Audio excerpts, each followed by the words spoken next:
بسم اللہ الرحمن الرحیم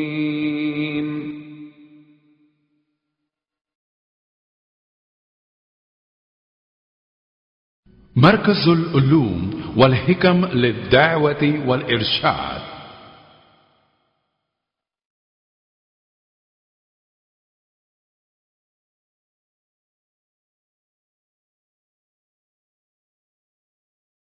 شهر رمضان الذي أنزل فيه القرآن هدى للناس وبينات من الهدى والفرقان فمن شهد منكم الشهر فليصم ومن كان مريضا أو على سفر فعدة من أيام أخر.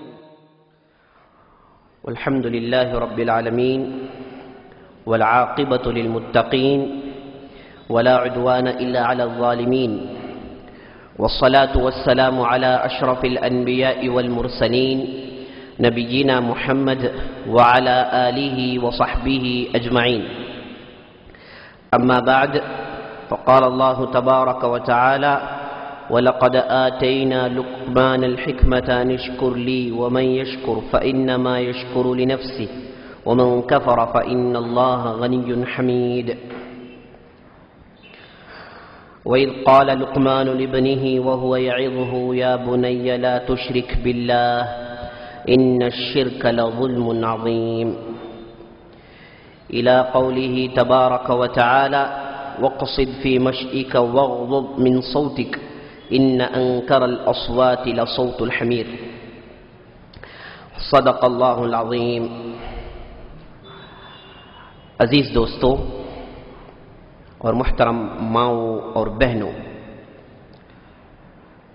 اللہ کا بے انتہا احسان اور شکر ہے کہ اللہ رب العزت ہم اور آپ کو ان مبارک مجالس میں آغاز رمضان سے لے کر اب تک جمع کرتے ہوئے آ رہا ہے، اور اللہ تعالیٰ کے بارگاہ میں میں دعا کرتا ہوں کہ اللہ تعالیٰ رمضان کے ان بقیہ راتوں میں اللہ تعالیٰ ہم کو لیلۃ القدر نصیب فرمائے اور اس رات میں کثرت سے عبادت کر کے مغفرت طلب کرنے کی توفیق فرمائے.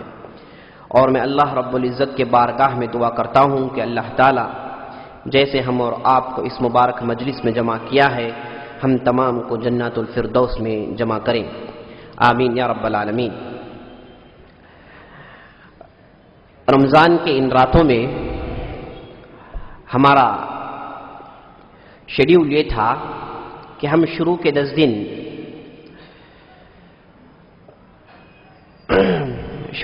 دن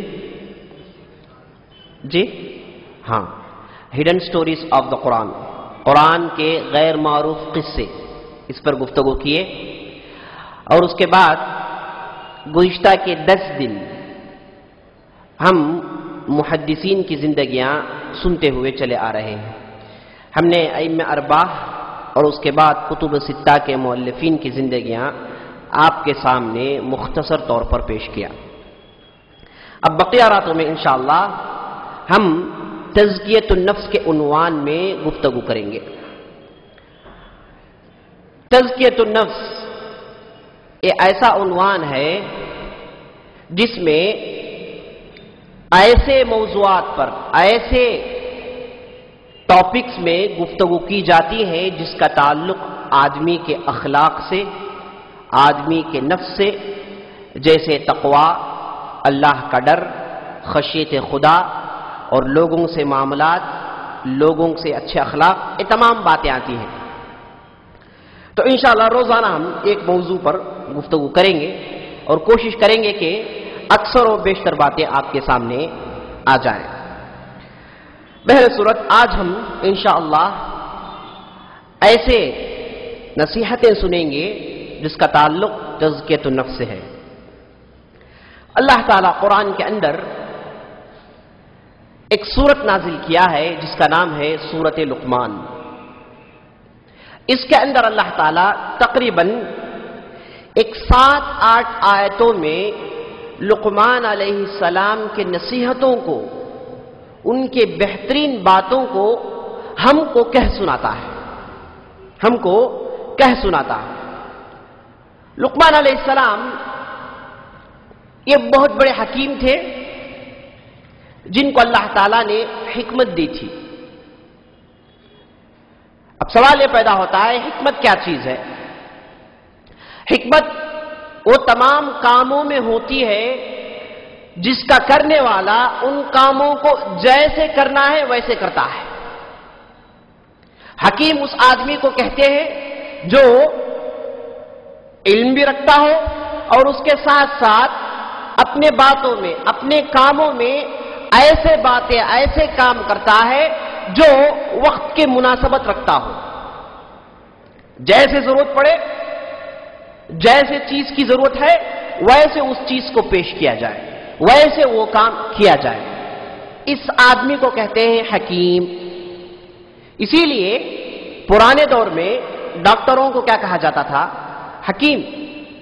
آج بھی جو لوگ یونانی طب پڑھتے ہیں ان کو حکیم کہتے ہیں۔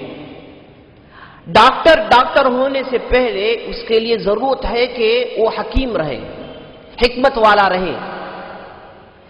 ڈاکٹر کا کام صرف یہ نہیں کہ وہ آپ کو دوائیاں لکھ کر دے دے، آپ جائیں کھائیں۔ یہ ہر وہ آدمی کر سکتا ہے جس کے پاس طب کا، میڈیسن کا تھوڑے بہت معلومات بھی کیوں نہ ہو، وہ بھی کر سکتا ہے۔ لیکن ڈاکٹر یا پھر طبیب، اس کی خوبی یہ ہے کہ وہ مریض کے ساتھ ویسے سلوک کرتا ہے، مریض کے ساتھ ویسا معاملہ کرتا ہے جس کے ذریعے سے مریض کا مرض، مریض کی بیماری ختم ہو جاتی ہے۔ چونکہ آدمی جب بیمار پڑتا ہے وہ صرف کوئی دوسرے چیزوں کی وجہ سے نہیں ہے، بلکہ سب سے پہلے وہ ذہنی طور پر متاثر ہوتا ہے، سائیکالوجیکل اسے پریشر پڑتا ہے، تو تب جا کر وہ بیمار پڑتا ہے، تب جا کر وہ اپنے جسم کی توانائیاں، اپنے جسم کی طاقتوں کو کھو بیٹھتا ہے، تو اسے دوسرے بیماریاں لاحق ہو جاتی ہیں۔ جب وہ کمزور ہوتا ہے بیماریاں اس کے اندر داخل ہو جاتی ہیں، اور یہ کمزوری اس کے ذہن سے آتی ہے۔ تو اسی لیے کہا جاتا ہے کہ ڈاکٹر کو ڈاکٹر ہونے سے پہلے اسے چاہیے کہ وہ حکیم رہے، مریضوں کے ساتھ بہترین معاملات کریں، ان کو جو چیز ضرورت ہے اس طریقے سے معاملہ کریں، ان کے ذہنی الجھنوں کو، ذہنی پریشانیوں کو اپنے بات چیت میں، اپنے طور میں حل کریں۔ اور یہ کام جو ہے اس زمانے کے حکیم کیا کرتے تھے۔ لیکن آج کیا ہے؟ ڈاکٹر بننا، میڈیکل پڑھنا، یہ بالکل ایک بہترین تجارت ہے۔ اور ڈاکٹرز آج کل کیا ہے؟ جیسے قصائی بکروں کو کاٹتا ہے، اندر کی چیزوں کو نکال کر بیچتا ہے، اس طریقے سے آج کل کے ڈاکٹر کیا ہو گئے ہیں؟ انسانوں کو کاٹ کر ان کے اندر کے چیزوں کو بیچتے تو نہیں ہے، خراب کر دیتے ہیں۔ اور کوشش یہ ہوتی ہے کہ جلد از جلد اس مریض کو اس زمین سے باہر بھیج دیا جائے۔ جی آج ایسا معاملہ بن گیا ہے۔ اصل میں یہ چیز کیا ہے؟ ایسے لوگوں کو ڈاکٹر نہیں کہا جاتا، ایسے لوگوں کو تجارت کرنے والے، کمرشل بزنس مین ان کو کہا جائے تو مناسب ہوگا۔ بہرحال تو حکیم اس آدمی کو کہتے ہیں جو اپنے حرکات، اپنی بات چیت، اپنے سلوک، اپنے عمل میں حکمت سے کام لیتا ہے، صبر کے ساتھ۔ حکمت کے لیے بہت بڑی چیز جو ضرورت کی ہے وہ ہے علم۔ حکیم جب تک حکیم بن نہیں سکتا جب تک اس کے پاس علم نہ ہو۔ اور دوسری چیز حکیم کے لیے، حکمت والے کے لیے صبر، علم اور صبر، یہ دونوں ملے تو حکیم بنے گا، آدمی کے پاس حکمت آئے گی۔ ومن اوتی الحکمت فقد اوتی خیرا کثیرا، اگر کسی آدمی کو اللہ تعالی حکمت دے دے، اللہ تعالیٰ نے اسے بہت سارے اچھائیاں سے نواز دیا۔ تو حکمت، حکیم بننا یہ اللہ تعالیٰ کا خاص دین ہے، ہر آدمی نہیں بن سکتا۔ تو اللہ تعالیٰ قرآن کے اندر سورہ لقمان میں لقمان علیہ السلام جن کو اللہ تعالیٰ نے حکمت دے رکھی تھی ان کے بہترین نصیحتیں نقل کرتا ہے۔ ایک آدمی آیا سعید بن مسیب کے پاس۔ سعید بن مسیب یہ سید التابعین ہیں، چوٹی کے تابعی ہیں، ابو ہریرہ کے داماد ہیں، بہت بڑے محدث گزرے ہیں۔ ان کے پاس جو ہے ایک کالا کلوٹا غلام آتا ہے، آ کر علم حاصل کرتا ہے۔ تو سعید بن مسیب اسے دیکھ کر کہتے ہیں کہ بھائی تو یہ سمجھ کر فکر میں مت پڑ جانا کہ تو کالا ہے، جی تو کالا ہے، حبشی ہے، یہ سمجھ کر پیچھے نہیں ہٹنا بلکہ آگے بڑھنا. اور یہ بات بھی یاد رکھ کہ اللہ تعالی جس کی نصیحت قرآن میں نقل کیا ہے، یہ ایسے آدمی ہے جن کی نصیحت اللہ تعالیٰ کہہ سناتا ہے. دوسرے آپ قصے سنیں گے، دوسرے انبیاء کے تعلق سے آپ پڑھیں گے، اللہ کی باتیں ہوں گی، اللہ کے احکامات ہوں گے، لیکن صرف یہ ایسا موضوع ہے، ایک ایسا مقام ہے جس میں اللہ تعالیٰ یہ ایک آدمی کے باتوں کو بطور نصیحت لوگوں کو سناتا ہے. تو آپ تصور کر سکتے ہیں کہ وہ ہستی کیسی ہوگی. تو امام سعید بن مسیب کہتے ہیں کہ قرآن میں اللہ تعالیٰ نے جس کے نصیحتوں کا انبار نقل کیا ہے وہ بھی تجھ جیسے کالے کلوٹے غلام تھے.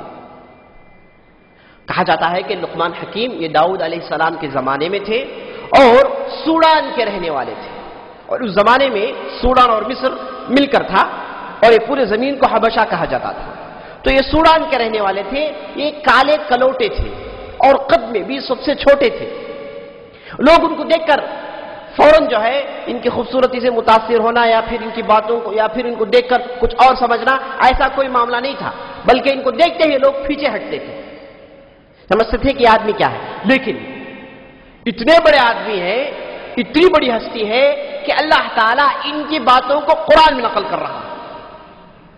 تو لقمان علیہ السلام اور ان کے تعلق سے یہ بھی اختلاف ہے، بعض لوگوں نے کہا ہے کہ یہ نبی تھے، بعض لوگوں نے کہا کہ یہ نیک صالح انسان تھے، بعض لوگوں نے کہا کہ یہ رسول تھے. بہرحال صحیح بات یہ معلوم ہوتی ہے کہ یہ نہ نبی تھے نہ رسول تھے، بلکہ ایک نیک آدمی تھے، بلکہ یہ نیک آدمی تھے. آئیے چلتے ہیں، دیکھتے ہیں کہ ان کی نصیحتیں کیسی ہیں. اللہ تعالیٰ ان کے تعلق سے باتیں اس طریقے سے شروع کرتا ہے، وَلَقَدْ آتَيْنَا لُقْمَانَ الْحِكْمَةَ أَنِ اشْكُرْ لِي أَنِ اشْكُرْ لِلَّهِ وَمَنْ يَشْكُرْ فَإِنَّمَا يَشْكُرُ لِنَفْسِهِ وَمَنْ كَفَرَ فَإِنَّ اللَّهَ غَنِيٌّ حَمِيدٌ. ہم نے بلا شبہ لقمان کو حکمت عطا کیا تھا، ہم نے بلا شبہ لقمان کو حکیم بنایا تھا. اور حکمت کیسی حکمت ہم نے ان کو دے رکھی تھی؟ سب سے پہلی چیز انشکر للہ، کہ اللہ کے بارگاہ میں شکر گزاری کو بجا لایا جائے. کہا جاتا ہے کہ ان کی نصیحتوں کی سر فہرست سب سے پہلی بات یہ ہے کہ اللہ کے بارگاہ میں شکر گزار بنے. اور ہمیشہ لوگوں کی نصیحت کرتے تھے، لوگوں اللہ کے بارگاہ میں شکریہ ادا کرو، شاکر بن کر زندگی گزارو. انشکر للہ ومن یشکر فانما یشکر لنفسہ.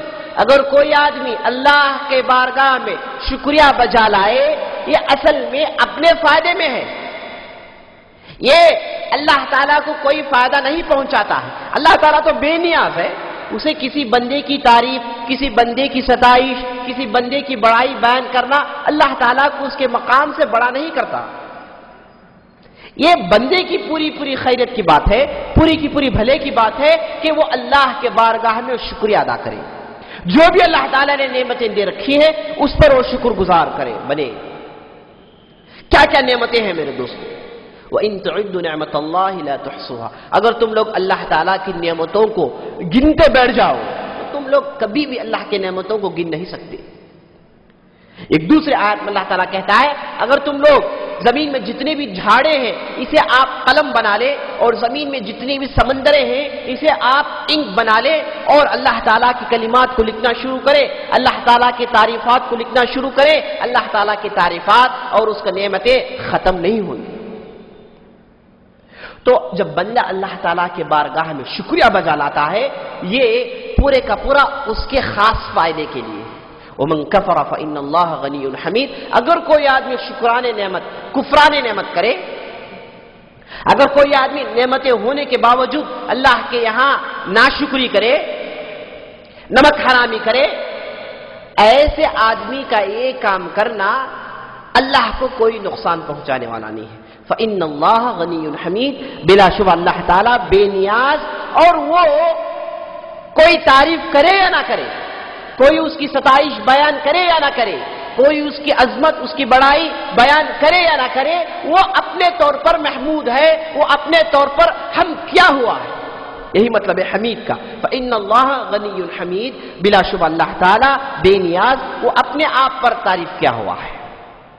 تو لقمان علیہ السلام کے تعلق سے سب سے پہلی آیت یہ ہے کہ اللہ تعالیٰ نے ان کو حکمت دی تھی، اور ان کی نصیحت یہ تھی لوگوں میں کہ لوگوں شکریہ بجا لاؤ، لوگوں کفران نعمت مت کرو، وَإِن شَكَرْتُمْ وَلَأَزِيدَنَّكُمْ وَلَئِن كَفَرْتُمْ فَإِنَّ عَذَابِي لَشَدِيدٌ، اگر تم لوگ اللہ کے بارگاہ میں شکریہ بجا لاؤ تو اللہ تعالیٰ تم کو اور بڑھ چڑھا کر دے گا، اگر کفر کرو گے تو یاد رکھنا اللہ تعالیٰ کا عذاب انتہائی سخت ہے۔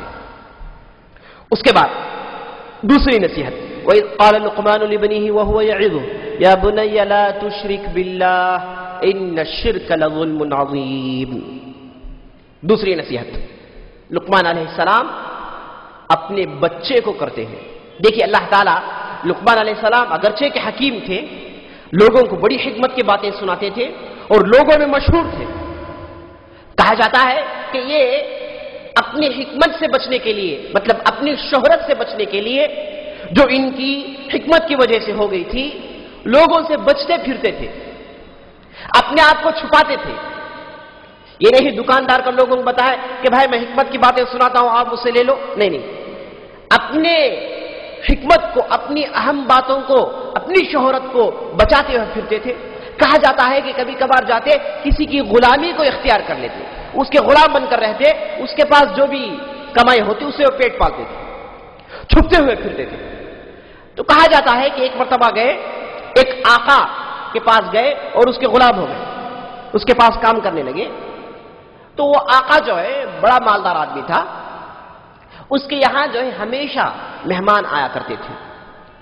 تو ایک مرتبہ کوئی خاص مہمان آیا تو وہ آقا نے لقمان کو بلایا، بلا کر کہا کہ جاؤ، جا کر بکرا ذبح کرو اور اس میں جو بہترین حصہ ہے، بکرے میں جو بہترین حصہ ہے، جو لذیذ حصہ ہے اسے لے کر آؤ۔ مہمان آ گیا، لقمان گئے، ذبح کیے، دل اور زبان لے کر آئے، سامنے آقا کے پیش کر دیے، اور جو مہمان تھا اس کے سامنے پیش کر دیا گیا، کھا لیتے ہیں۔ اس کے بعد پھر اس کے آقا سے ملاقات کرنے کے لیے، ان کے آقا سے ملاقات کرنے کے لیے ایک دوسرا آدمی آتا ہے جسے آقا پسند نہیں کرتا، لیکن بہرحال آدمی آ رہا ہے۔ تو لقمان کو بلایا، بلا کر بولا کہ جاؤ، جا کر ایسا حصہ پکا کر لاؤ جو بکرے میں سب سے بدترین ہے۔ یہ گئے، پھر زبان اور دل پکا کر لے کر آئے۔ جب مہمان چلے گئے تو آقا کو بہت غصہ آیا، آقا نے بلایا، بلا کر پوچھا کہ یہ کیا ماجرا ہے؟ جب اچھی بات ہوئی تو پھر دل اور زبان، جب بری بات آئی تو پھر دل اور زبان، یہ کیا بات ہے؟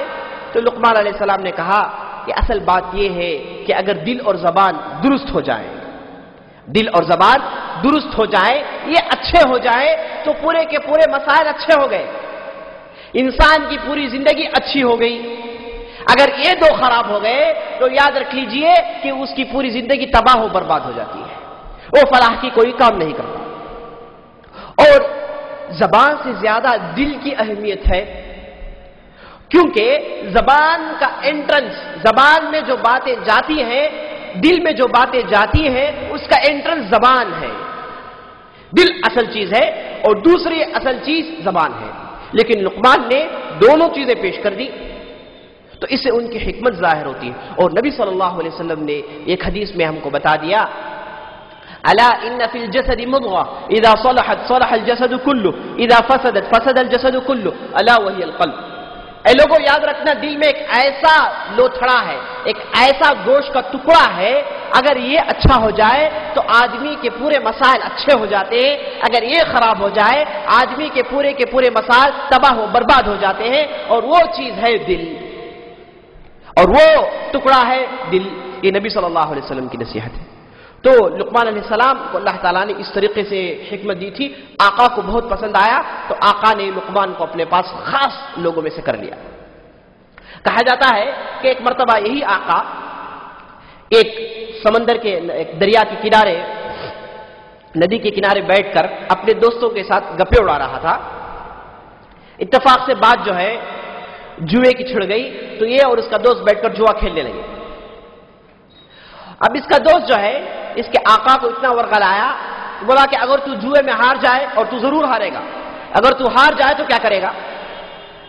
آقا کو جب ورغل آ گیا تو اسے غصہ آ گیا، بولا کہ اگر میں ہار جاؤں تو یہ پورے کا پورا دریا میں پی لوں گا، غصے میں بولا۔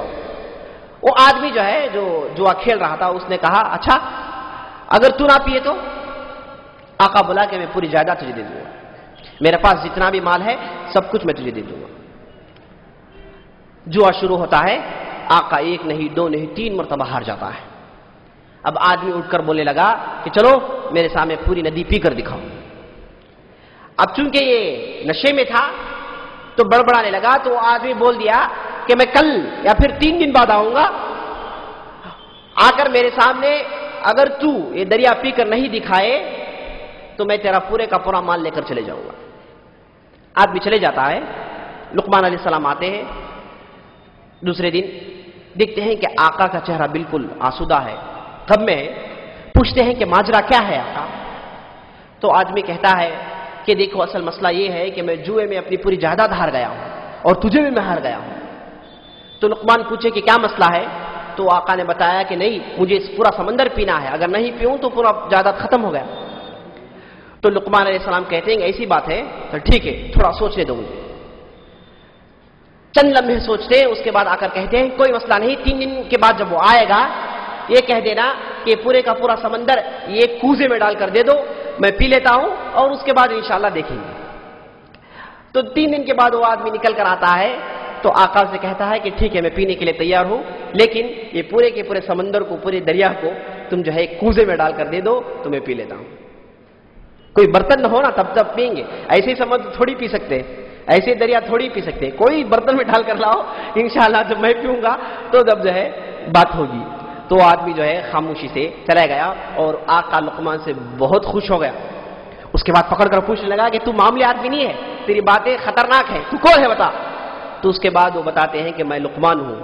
اس کے بعد جو ہے راتوں رات وہاں سے بھی نکل کر جو ہے دور چلے جاتے ہیں۔ بہرحال تو لقمان علیہ السلام کی جو نصیحتیں ہیں جسے وہ مشہور تھے، وہ تمام نصیحتیں، وہ تمام حکمت کی باتیں اللہ تعالیٰ اس کی کتاب میں نقل نہیں کیا ہے، بلکہ وہ نصیحتیں نقل کرتا ہے جو نصیحتیں لقمان علیہ السلام نے اپنے آخری زندگی میں اپنے بچے کو کیے تھے۔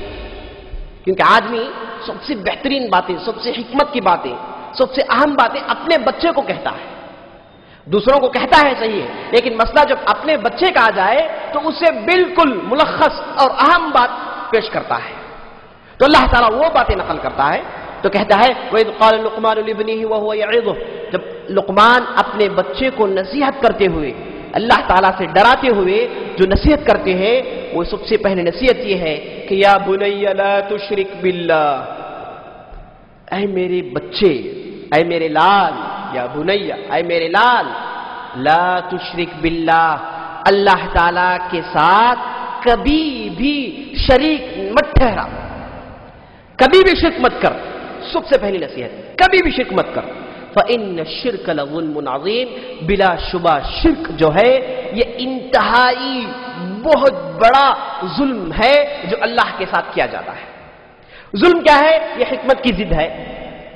حکمت ان چیزوں کہتے ہیں، ان کاموں کو کہتے ہیں جسے کرنے والا صحیح کرتا ہے، جہاں کرنا ہے وہاں کرتا ہے۔ ظلم اس کے برعکس ہے، وہ کام کرنا جو مناسب نہیں ہے، جہاں جو چیز رکھنا ہے وہاں نہیں رکھنا ہے، اسے کہتے ہیں ظلم، اسے کہتے ہیں ظلم۔ اور شرک کرنے والا اصل میں ظلم کرتا ہے، ایک ایسے مخلوق کو لے کر آ کر خالق کے ساتھ کھڑاتا ہے جو کیا ہے؟ ادنا سے ادنا مخلوق ہے۔ تو یہ گویا کہ اس اللہ کے ساتھ ظلم ہے کہ وہ مخلوق کو لا کر وہ خالق بنا رہا ہے۔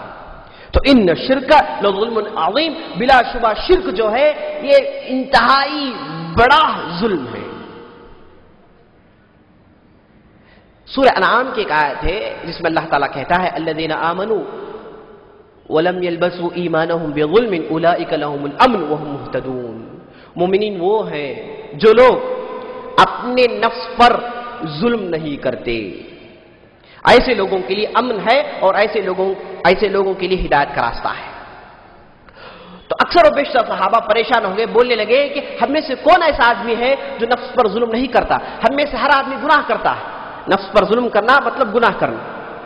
اللہ کے رسول کے پاس آتے ہیں، آ کر کہتے ہیں کہ اللہ کے رسول ہم میں سے کوئی ایسا آدمی نہیں ہے جو اپنے اوپر ظلم نہیں کرتا ہے۔ تو اللہ تعالیٰ نے قرآن میں صرف امن اور ہدایت ان لوگوں کے لیے کہہ رہا ہے جو اپنے اوپر ظلم نہیں کرتے۔ ہم تو ظلم کرتے ہیں اللہ کے رسول، حقیقت کیا ہے بتائیے؟ تو اللہ کے رسول کہتے ہیں کہ کیا تم لوگوں نے لقمان علیہ السلام کی نصیحت نہیں سنی؟ یا بنی لا تشرک باللہ ان الشرک لظلم عظیم، اے میرے لال ہرگز شرک مت کرنا، بلا شبہ شرک ایک بہت بڑا ظلم ہے۔ تو یہاں پر جو اللہ تعالیٰ نے ظلم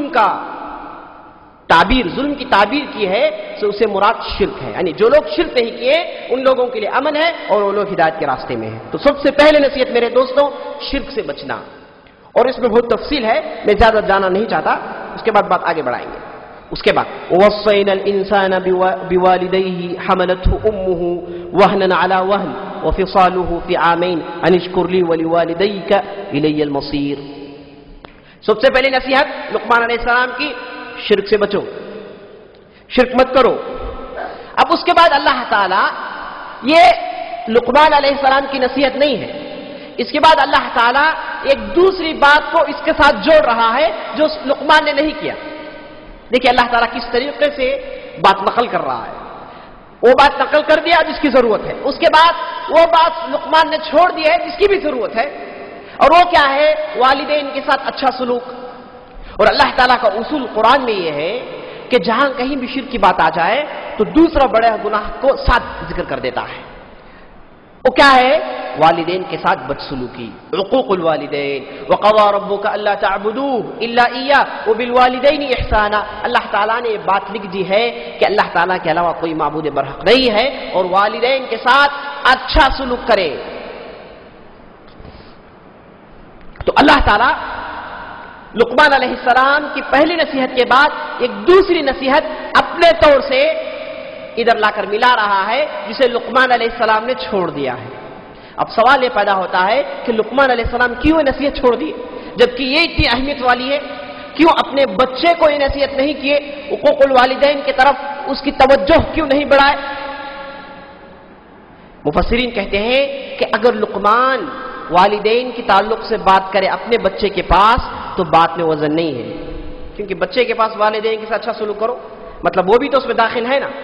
تو لقمان علیہ السلام اس چیز سے بچنے کے لیے سب سے اہم چیز بتا دیے، اس کے بعد دوسری نصیحتیں شروع کر رہے ہیں، لیکن اللہ تعالیٰ نے کہا نہیں، یہ چیز ادھر آنی ہے۔ تو اللہ تعالیٰ نے شرک کے بعد والدین کے ساتھ اچھا سلوک کو بیان کر دیا۔ دیکھیے کیسے بیان کر رہا، وَوَصَّيْنَا الْإِنسَانَ بِوَالِدَيْهِ حَمَلَتْهُ أُمُّهُ، ہم نے انسان پر اس کے والدین کے ساتھ اچھا سلوک مقرر کر دیا، ہم نے اس پر یہ چیز لکھ دی ہے کہ وہ والدین کے ساتھ اچھا سلوک کرے۔ کیوں اچھا سلوک کرے؟ والدین میں سب سے پہلے ماں آتی ہے، اس کے بعد باپ۔ اور آپ لوگ وہ حدیث جانتے ہیں جس میں ایک صحابی آتے ہیں اللہ کے رسول کے پاس، کہتے ہیں یا رسول اللہ من احق بصحابتی، اے اللہ کے رسول میرے اچھے سلوک کا سب سے مستحق آدمی کون ہے؟ تو اللہ کے رسول کہتے ہیں امک، پھر سوال کرتے ہیں، پھر کہتے ہیں امک، تیری ماں، تیری ماں، تیری ماں، 3 مرتبہ، اس کے بعد پھر سوال کرتے ہیں تو کہتے ہیں تیرا باپ۔ تو ماں کا مرتبہ والد کے مرتبے سے 3 گنا زیادہ ہے، ایک اب سلوک میں، لیکن حکم آ جائے تو والد کی بات یاد آگے رہے گی۔ ماں اور باپ دونوں مل کر حکم دے رہے ہیں لیکن والد کی بات ادھر چلے گی حکم میں، ورنہ ان کے ساتھ سلوک میں، معاملات میں والدہ کا حق زیادہ ہے۔ تو اللہ تعالیٰ اس کے بعد کہتا ہے کہ کیوں انسان اس کے والدین کے ساتھ اچھا سلوک کرے، خاص طور پر ماں کے ساتھ کیوں اچھا سلوک کرے؟ حملتہ امہ وہنا علی وہن، اس کی ماں نے اسے تکلیف پر تکلیف جھیل کر جنا ہے، تکلیف پر تکلیف جھیل کر اسے جنا ہے. ماں کی پیٹ میں 9 مہینے رہا ہے اور وہ جب اسے جنتی ہے انتہائی درد کو برداشت کرتی ہے. ایسا درد اگر کسی مرد کو اس میں سے آدھا بھی آ جائے تو فوراً موت کے منہ میں چلے جائے گا. اب یہ جو جدید لوگ ہیں، جو جدید سائنس کے لوگ ہیں، وہ ہر چیز کو تولتے ہیں، کوئی چیز نہیں چھوڑے، تول دیے، ناپ دیے ہیں، زمین کو تول دیے ہیں جی، زمین کے والیوم کو، اس کے ہر چیز کو تول دیے، ہر چیز کو ناپ لیے. تو اب یہ جو ہے درد کو بھی ناپتے ہیں، آج کے دور میں درد کو بھی ناپتے ہیں. تو کہتے ہیں کہ عورت جب جنتی ہے بچہ تو 75% درد جھیلتی ہے. اگر معمولی آدمی 50% درد بھی جھیل لے تو مر جائے گا، لیکن جنتے وقت وہ 75% جھیلتی ہے. تو یہ بہت بڑی خدمت ہے اس آدمی کے لیے، اسے اتنی محنتوں کے بعد جنا ہے. اسی لیے حدیث میں آتا ہے کہ ایک صحابی آ کر کہتے ہیں اللہ کے رسول، میں میری والدہ کے ساتھ بہت اچھا سلوک کیا ہوں، میں نے اسے اپنی گردن میں اٹھا کر حج کیا ہے، کیا میرا حق ادا ہو گیا؟ اللہ کے رسول بولے ایک کروٹ بھی پورا نہیں ہوا. ایک کروٹ بھی جو درد میں کرتی ہے یہ بھی پورا نہیں ہوا. مطلب یہ ہے کہ مرتے دم تک اس کے ساتھ سلوک کرتے رہے. اور اب آپ صلی اللہ علیہ وسلم اس آدمی پر لعنت بھی بھیجتے ہیں جس کے 2 والدین ہو، جس کے ذریعے سے وہ جنت حاصل نہ کرے، ایسے آدمی پر لعنت ہے. اور والدہ کا سلوک بے انتہائی معاملہ سنگین ہے میرے دوستوں. اللہ کے رسول صلی اللہ علیہ وسلم بنی اسرائیل کا ایک واقعہ نقل کرتے ہیں جس میں معلوم ہوتا ہے کہ والدہ کی اہمیت کیا ہے اور اللہ کی نظر میں اس کی بات کی کیا اہمیت ہے. یہ حدیث اس طریقے سے شروع ہوتی ہے کہ بچہ جو شیر خوار ہے وہ بات نہیں کرتا سوائے 3 لوگوں کے، سوائے 3 بچوں کے جو ابھی ماں کے گود میں ہیں، جن کی عمریں سال سے بھی کم ہے. ویسے بچے جو ہے 3 ہیں جو بات کیے. سب سے پہلے وہ بچہ ہے، اس کے بعد نبی صلی اللہ علیہ وسلم قصہ نقل کرتے ہیں. یہ قصہ جو ہے جریج کا ہے. جریج ایک بہت بڑے عابد تھے بنی اسرائیل میں، بہت بڑے نمازی، بہت بڑے صوم و صلاۃ کے پابند، صدقہ خیرات کے پابند. اور یہاں تک مسئلہ پہنچ گیا کہ وہ اپنے گھر کے پاس ایک چھوٹی عبادت گاہ بنا لیے اپنے لیے خاص، اور اس میں ہمیشہ رہتے تھے. 24 گھنٹے اللہ کی عبادت. یہ بنی اسرائیل میں جائز تھا. اسلام آنے سے پہلے، محمد صلی اللہ علیہ وسلم کے دین سے پہلے یہ چیز جائز تھی کہ آدمی 24 گھنٹے عبادت کرے، اپنے پورے زندگی کو اس کے لیے وقف کر دے، اس میں جائز تھا. لیکن ہماری شریعت میں مسئلہ ختم ہو گیا. ہماری شریعت میں یہ ہے کہ تمہارے لیے عبادت کے اوقات مقرر ہیں، اس میں عبادت کر لیجئے، بقیہ وقت اپنے پیٹ پالنے کے لیے حلال طریقے سے رزق حاصل کیجئے. یہ بھی عبادت ہے، یہ بھی عبادت ہے. مطلب یہ ہے کہ آپ اپنا پیٹ پالیے، اپنی خوشیاں پوری کیجئے، لیکن حلال طریقے سے کریں گے، یہ بھی عبادت ہے. اتنی بڑی چھوٹ ہے ہماری شریعت میں، لیکن ان شریعتوں میں یہ چیز جائز تھی. تو جریج نے ایسا عبادت گاہ بنایا جس میں اپنا پورے کا پورا وقت عبادت میں صرف کرتے تھے. ان کی ایک والدہ تھی، وہ ان سے بہت خوش تھی. لیکن ہوتا یہ ہے کہ ایک مرتبہ وہ اپنے گھر سے نکلتی ہے، جریج کی عبادت گاہ میں آتی ہیں، آ کر کہتے ہیں جریج، پکارتی ہیں. لیکن جریج کیا ہے، نماز پڑھ رہے تھے تو دل میں کہنے لگے اے اللہ، ایک طرف والدہ پکار رہی ہے، ایک طرف تیری عبادت، تیری نماز ہے، کون سی چیز مقدم ہے؟ نماز ہے. یہ کہہ کر نماز کے لیے کھڑے ہو جاتے ہیں. وہ پکار کر چلے جاتی ہے. پھر دوسرے دن آتی ہے، پھر پکارتی ہے، لیکن جریج نماز میں پھر مشغول ہے. کہتے ہیں کہ اللہ، والدہ کی پکار اور تیری عبادت، کون سی چیز بہتر ہے؟ تیری عبادت بہتر ہے. عبادت میں پھر مصروف ہے، چلے جاتی ہے. پھر تیسری مرتبہ آتی ہے، پتہ نہیں اسے کچھ مسئلہ تھا. اور ہمارے شریعت میں حکم یہ ہے کہ اگر آپ فرض نماز پڑھ رہے ہیں، نماز فرض ہے، وہ اسی صورت میں کسی کی بات نہیں چلے گی. البتہ آپ کی نماز نفل ہے، سنت ہے، دوسرے قسم کی نمازیں ہیں، اور والدہ کا حکم آ رہا ہے، تو ویسی صورت میں آپ نماز کاٹے اور جائے، ان کی بات سنیں.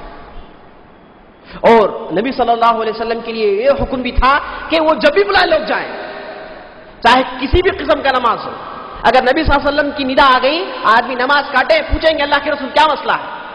لیکن والدہ کے لیے حکم یہ ہے کہ آپ اپنی عبادت چھوڑیں. اگر فرض ہے تو مت چھوڑیے، فرض میں چلتے رہیے. فرض نہیں ہے، دوسرے ہیں عبادت، ویسی صورت میں نماز کاٹ کے جا کر پوچھے کہ کیا معاملہ ہے، کیا چاہیے. یہ ہمارے شریعت میں حکم ہے. البتہ ان کی شریعت میں جو جریج کر رہے ہیں وہ صحیح ہے، عبادت میں مصروف ہے. پھر تیسری مرتبہ آتی ہے، آ کر پکارتی ہیں اے جریج، اے جریج، لیکن جریج کہاں؟ پھر عبادت میں، پھر جواب نہیں دیتے.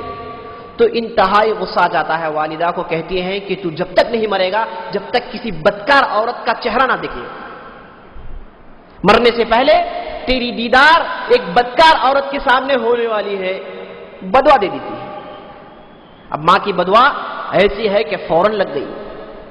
اسی لیے عورتوں کو چاہیے کہ اپنے بچوں پر بدوا نہ دیں.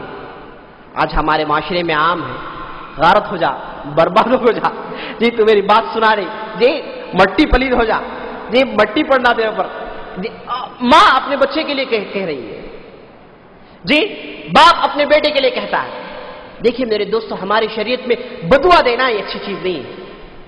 نبی صلی اللہ علیہ وسلم کے تعلق سے آتا ہے ما کان نبی صلی اللہ علیہ وسلم لعانا ولا فحاشا، اللہ کے رسول صلی اللہ علیہ وسلم جو ہے لعنت بھیجنے والے نہ فحش بات کرنے والے تھے. تو لعنت بھیجنا، بدوا دینا یہ اچھی چیز نہیں ہے. کسی کو مت دیجیے، کسی کو مت دیجیے، اسپیشلی انڈیویجول. کوئی منفرد آدمی ہے اس پر بدوا دینا بالکل صحیح نہیں ہے، صحیح نہیں. ہاں مجموعی طور پر پورے کفار پر بدوا کہتے ہیں آپ، خاص طور پر ان لوگوں نے ہمارے ساتھ کچھ ایسا معاملہ کیا جس میں ہم کو بہت بڑا نقصان ہوا.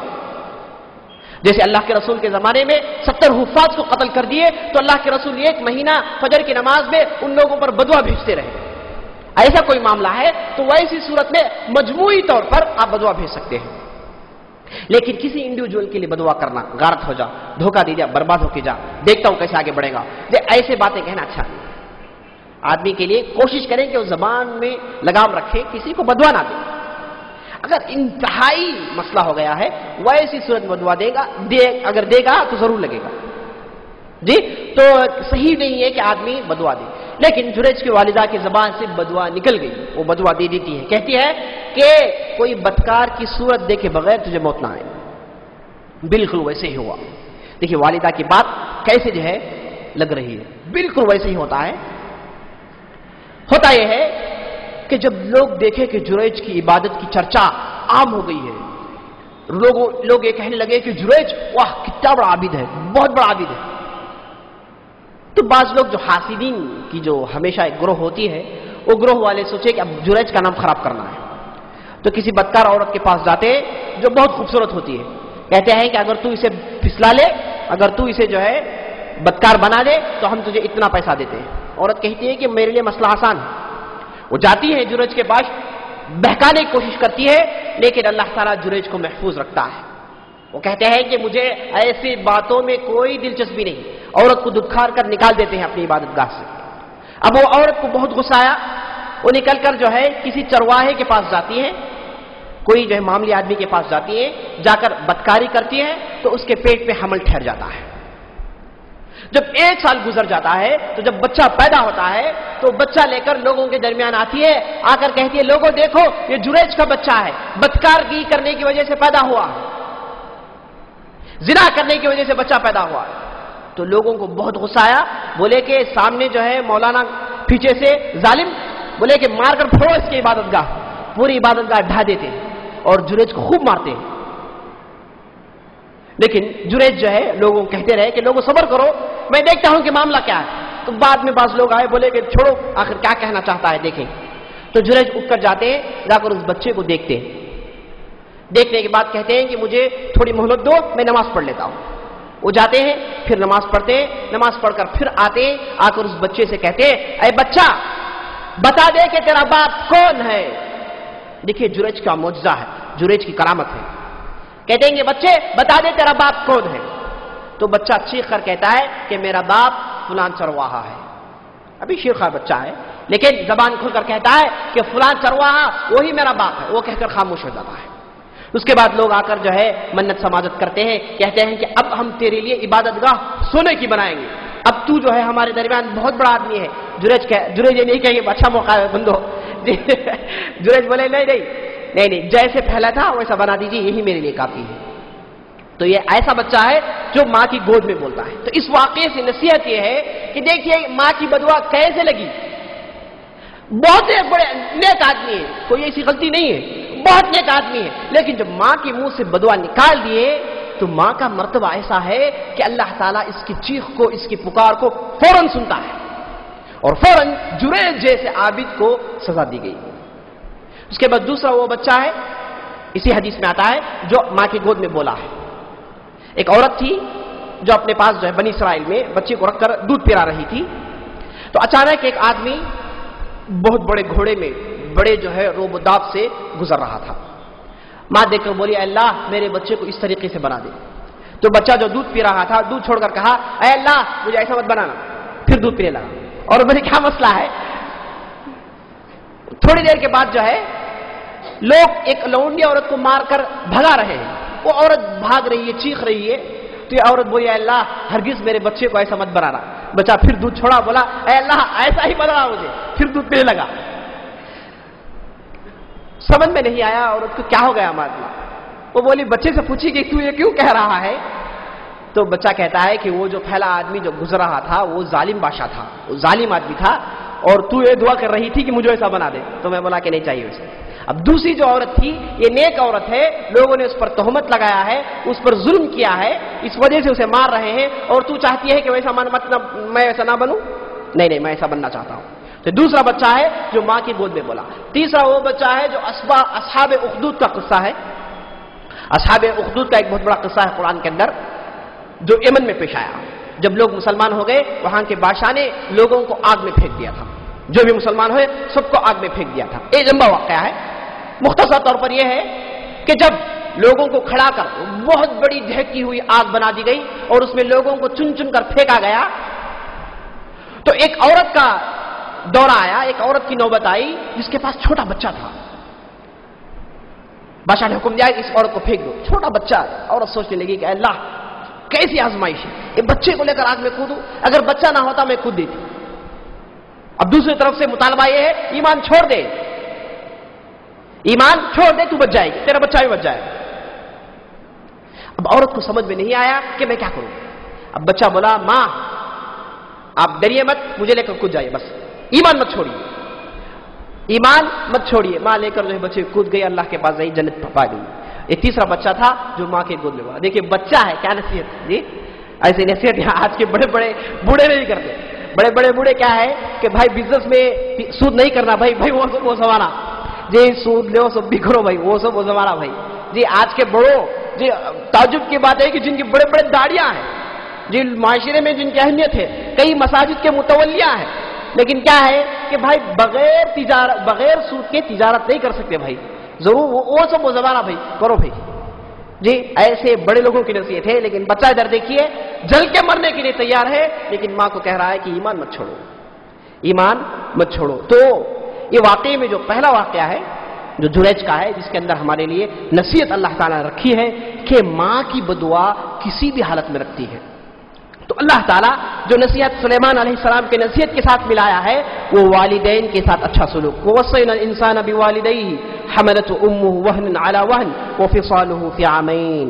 ہم نے انسان پر یہ چیز وصیت کر دی ہے کہ وہ اس کے والدین کے ساتھ اچھا سلوک کرے. کیوں کرے؟ کیونکہ اس کی والدہ نے تکلیف پر تکلیف برداشت کر کے اسے جنا ہے اور اس کے بعد 2 سال دودھ پلایا ہے. آپ لوگ کہیں گے کہ آج نہیں ہو رہا ہے, اس زمانے میں ہوتا تھا. بہرحال 2 سال دودھ پلایا ہے جی. یہ گھونٹ بھی کیوں نہ ہو, وہ خون پگھلا کر پلاتی ہے. 2 سال دودھ پلایا ہے. وعلى الوالدات يرضعن اولادهن حولين كاملين لمن اراد ان يتم الرضاعه. ماؤں کو چاہیے کہ وہ بچوں کو 2 سال تک دودھ پلائے, حق ہے. اگر طلاق ہو جائے تب بھی پلائے گی, لیکن پیسے لے لے گی شوہر کے پاس سے. بہرحال دودھ پلا کر اس بچے کو جو ہے اس نے پالا ہے. تو اس وجہ سے جننا اور اس کے بعد دودھ پلانا, یہ دونوں ایسے کام ہیں جو والدہ کے علاوہ کوئی نہیں کر سکتے. تو اس وجہ سے ضرورت اس بات کی ہے کہ ان کے ساتھ انتہائی اچھا سلوک کیا جائے, انتہائی اچھا سلوک کیا جائے. انشکر لی ولی والدیک والی المصیر. اس کے بعد اللہ تعالیٰ کہتا ہے کہ ان چیزوں پر میرے بارگاہ میں شکریہ بجا لاؤ. اور اس کے ساتھ ساتھ تمہارے والدین کا بھی شکریہ بجا لاؤ. انشکر لی، میرا شکریہ بجا لاؤ اور تیرے والدین کا بھی تو شکریہ بجا لاؤ. وَلِوَالِدَيْكَ وَإِلَيَّ الْمَصِيرُ، یاد رکھنا میرے طرف تجھے ایک نہ ایک دن لوٹ کر آنا ہے. اس میں غلطی کرے گا تو میں تجھے وہاں پر پکڑ لوں گا. اس کے بعد اب والدین کی اطاعت صحیح ہے. دیکھیں اللہ تعالیٰ کس ترتیب سے آیتیں بیان کر رہا. سب سے پہلے شرک سے روکا گیا، لقمان کی نصیحت نقل کی، اس کے بعد اپنی نصیحت. اب یہاں پر یہ بات پیدا ہوگا، یہ بات آ سکتی ہے کہ اگر والدین مشرک ہو تو سوال پیدا ہوگا، والدین مشرک ہوں کیا ان کی بات تب بھی مانی جائے گی، تب بھی اچھا سلوک کیا جائے گا؟ تو جواب سنیے، وَإِن جَاهَدَاكَ عَلَىٰ أَن تُشْرِكَ بِي مَا لَيْسَ لَكَ بِهِ عِلْمٌ فَلَا تُطِعْهُمَا وَصَاحِبْهُمَا فِي الدُّنْيَا مَعْرُوفًا وَاتَّبِعْ سَبِيلَ مَنْ أَنَابَ إِلَيَّ. ہاں اگر یہ لوگ والدین، اللہ تعالیٰ ایک طریقے سے شرک پر بھی زور دے رہا ہے، بتا رہا ہے کہ شرک کتنا گھناؤنا گناہ ہے. والدین جن کی اتنی بڑی اہمیت ہے، اگر یہ بھی تم کو وَإِن جَاهَدَاكَ عَلَىٰ أَن تُشْرِكَ بِي، اگر یہ دو تجھے شرک کرنے پر ابھارے، تجھے کہے کہ شرک کر، اللہ کے دین کو چھوڑ، ویسی صورت میں فَلَا تُطِعْهُمَا، ان لوگوں کی بات مت سن. ہے ان کی اہمیت سب کچھ ہے، میں خود کہہ رہا ہوں کہ شکریہ بجا رہا، لیکن اگر شرک کی بات آ جائے تو ان کی بات بھی نہیں چلے گی، ان کی بات بھی مت مانو. فَلَا تُطِعْهُمَا، ان کی بات بھی مت سن. وَصَاحِبْهُمَا فِي الدُّنْيَا مَعْرُوفًا، ہاں دنیاوی معاملات میں ان کے ساتھ اچھا سلوک کر. دنیاوی معاملات ہے، کافر ہے لیکن دنیا میں ہے تو ان کی جو ضرورت ہے، ان کو جو کھلانا پلانا ہے، ان کے دوسرے مسائل ہیں، اس میں ان کا ساتھ دے. ساتھ رہنا چاہتا ہے تو ساتھ رہ، گھر میں رکھ، کوئی مسئلہ نہیں، لیکن ان کے دین کی، ان کی شرکی باتوں کی اطاعت کسی بھی اعتبار سے سن مت، کسی بھی اعتبار سے وہ بات کو قبول مت کر. فَلَا تُطِعْهُمَا وَاتَّبِعْ سَبِيلَ مَنْ أَنَابَ إِلَيَّ، ہاں اس معاملات میں تو ان لوگوں کی اطاعت کر جو میرے بندے ہیں، جنہوں نے میرے راہ کو اختیار کیا ہے. ثُمَّ إِلَيَّ مَرْجِعُكُمْ فَأُنَبِّئُكُمْ بِمَا كُنتُمْ تَعْمَلُونَ، ہاں اس کے بعد تیرے والدین تو سب کچھ میرے پاس آنا ہے اور قیامت کے دن میں ان لوگوں کے درمیان فیصلہ کرنے والا ہوں. ایک صحابی تھے جن کا نام سعد بن مالک، طبرانی کی روایت ہے، کہا جاتا ہے کہ یہ مسلمان ہوتے ہیں مکی دور میں، لیکن ان کی والدہ تھی جو انتہائی پسند کرتے تھے، بہت فرما بردار تھے، اطاعت شعار تھے والدہ کا، لیکن وہ مسلمان ہونے کے لیے تیار نہیں ہے. ہزار کوشش کرتے ہیں لیکن وہ مسلمان ہونا نہیں چاہتی. الٹا یہ کہتی ہے کہ تو تیرا دین چھوڑ دے، یہ جو نیا دین محمد کا لایا ہے یہ دین کو تو ترک کر دے. لیکن سعد بن مالک جب نہیں مانے تو والدہ نے کہا کہ اگر تو یہ دین نہیں چھوڑے گا، محمد کی اطاعت کو نہیں چھوڑے گا اور بت پرستی کو اختیار نہیں کرے گا تو میں نہ کھاؤں گی، نہ پیوں گی، نہ تجھ سے بات کروں گی، کچھ بھی نہیں کھاؤں گی. ایک طرف اطاعت شعار بچہ اور والدہ، سمجھ میں نہیں آیا کیا کرے، لیکن اپنے دین میں اڑے رہے، اپنے دین میں اڑے رہے.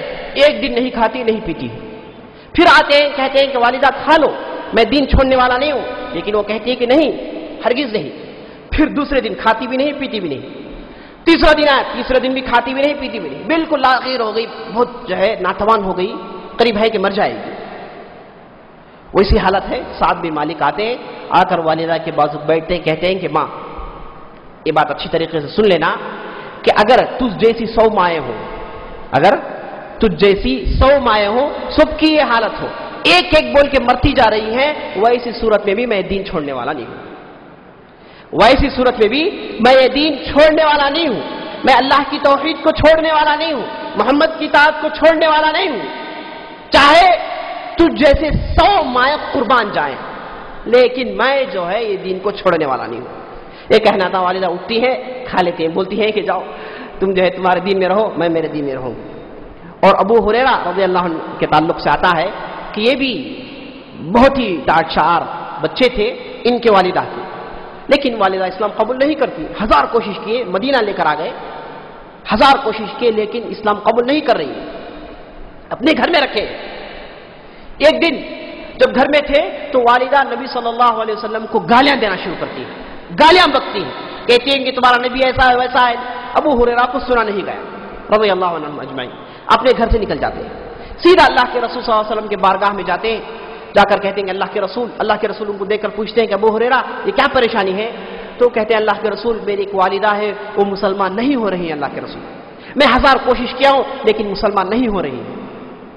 اللہ کے رسول جو ہے کہتے ہیں کہ صبر کرو، لیکن ابو ہریرہ کہتے ہیں کہ اللہ کے رسول میں نے بہت صبر کر لیا، آپ کیوں نہیں دعا نہیں کرتے؟ تو اللہ کے رسول ہاتھ اٹھا کر ابو ہریرہ کے والدہ کے لیے دعا کرتے ہیں.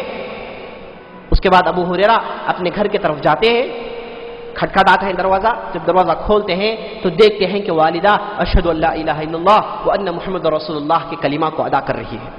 مسلمان ہو جاتے ہیں، بہت خوش ہوتے ہیں. تو اللہ کے رسول کی دعا تھی جس کے ذریعے سے اللہ تعالیٰ نے ابو ہریرہ کے والدہ کو اسلام دے دیا. تو میرے دوستو، اللہ تعالیٰ کی یہ نصیحت یہ ہے کہ جیسے بھی والدہ ہوں ان کی اہمیت بہت بڑی ہے، لیکن اللہ کے دین پر چلنا، شرک چھوڑنا، یہ اس سے کئی درجے آگے ہے. آپ ان کی اطاعت میں اللہ تعالیٰ کے دین کو مت چھوڑو. ہاں، ان کے ساتھ اچھا سلوک، ان کے ساتھ رہنا، ان کو کھلانا پلانا، دوسری ذمہ داریاں ضرور ادا کریں. یہ مطلب ہے وہ صاحبہما فی الدنیا معروفہ، دنیا میں اچھا سلوک کرنے کا. لیکن شرک یہ ہرگز ہو نہیں سکتا.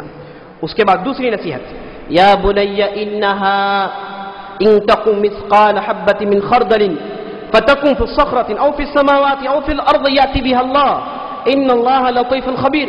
سب سے پہلے نصیحت شرک سے روکنا. اس کے بعد اللہ تعالیٰ اپنے طرف سے نصیحت والدین کے ساتھ اچھا سلوک.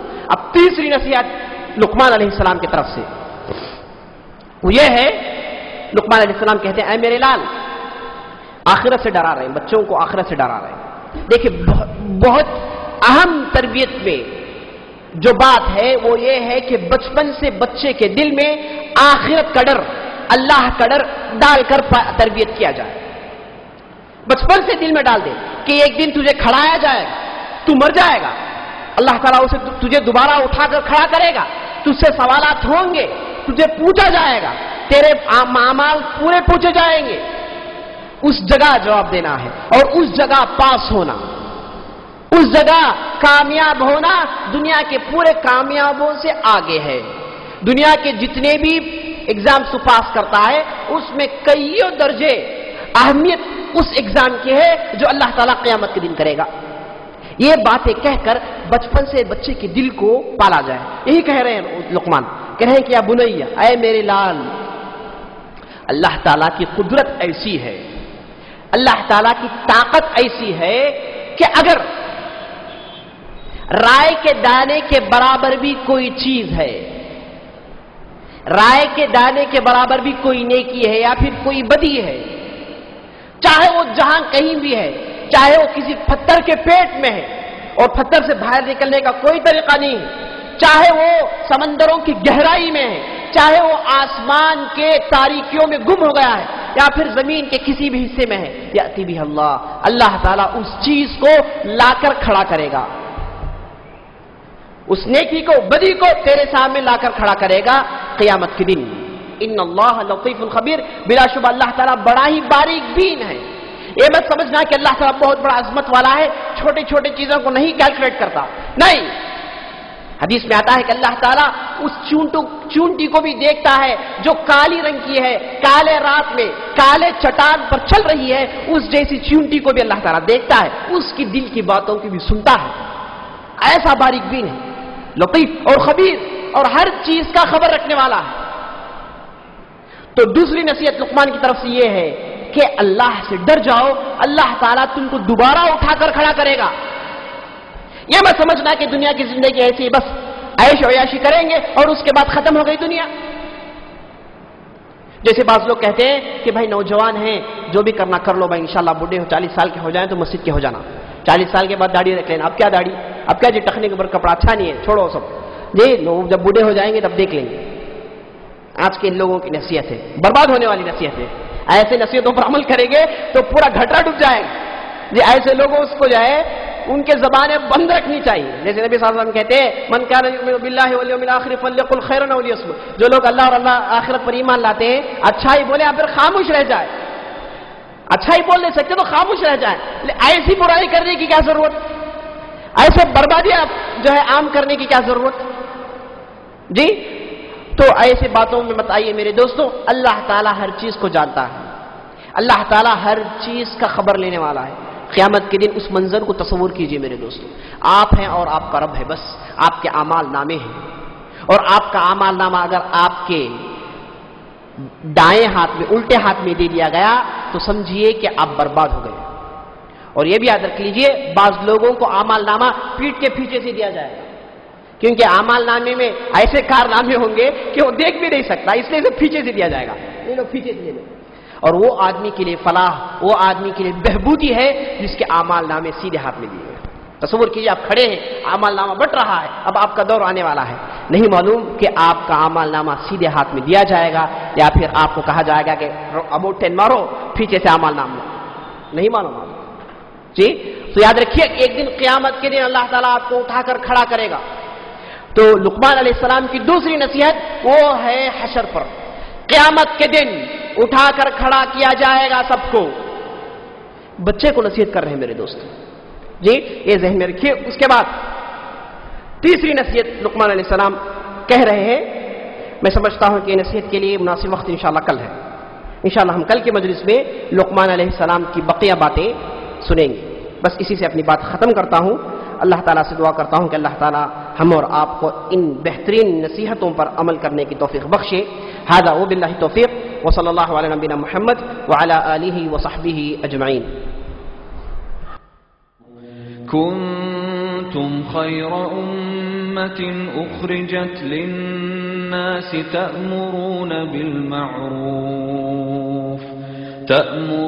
بالمعروف وتنهون عن المنكر وتؤمنون بالله ولو آمن أهل الكتاب لكان خيرا لهم منهم المؤمنون وأكثرهم الفاسقون.